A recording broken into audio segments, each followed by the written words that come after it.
Hello everyone, I've been waiting to do a video on this for quite some time. Today I'm going to tell you where Giannis Antetokounmpo is going to land up.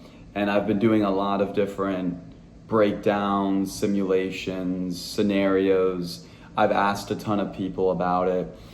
And we're going to get into that, and I'm going to do a little pop cultural twist with it. And everybody, we're going to start with that right now. Everybody, welcome right now. The summer Giannis turned pretty. Now look, I don't know nearly as much about the summer I turned pretty as Giannis. I would say the watch time hours I've seen Giannis is probably 100 hours, and summer I turned pretty probably 2 or 3 hours, maybe 5. And to get this out of the way, this is all for jokes. Giannis and Belly, what's the similarity? Belly always had Cousins, Giannis always had Milwaukee. This is the situation I'm leaning towards actually happening for Giannis. We'll always have Miami. And now, if Giannis will always have Miami, he gets Taylor. And I think that's huge.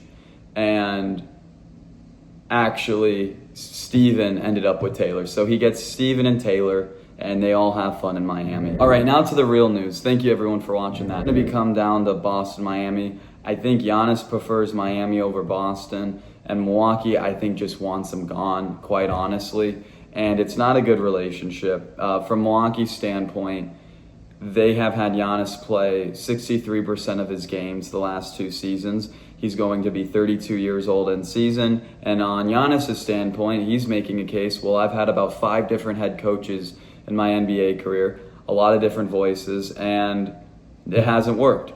Now, Milwaukee's standpoint is, okay, we traded Holiday, went for Lillard. That's where it all went bad. Middleton traded away. And, they got a guy like Kyle Kuzma who didn't work well. They tried with Miles Turner. That hasn't worked well. Miles Turner went on the podcast revealing what happened. And on also Giannis's point, I think it's just time for change. They've been together 13 years. They've won an NBA championship in 2021. He had one of the all-time final performances, and he's a 2-time MVP. And I think he's going to go to Miami over Boston. I think with Miami, I'm bringing reports Milwaukee wants 2 players and a bunch of first-round picks. I'm just going to throw it out here. I'm going to say the Bucks get 3 first-round picks and Tyler Hero for Giannis. And they're going to rebuild. They'll have Tyler Hero. And the Heat's roster will look like question marks with the point guard and shooting guard position. But you'll have Giannis and Bam Adebayo. And you also have some other players, But that's how it's going to look. That's what I have happening. And I think if you're Milwaukee, if you can get 2 or 3 first-round picks and a good role player or a star, go for it. All right, guys, as always, be thankful, be grateful, and live life to the fullest.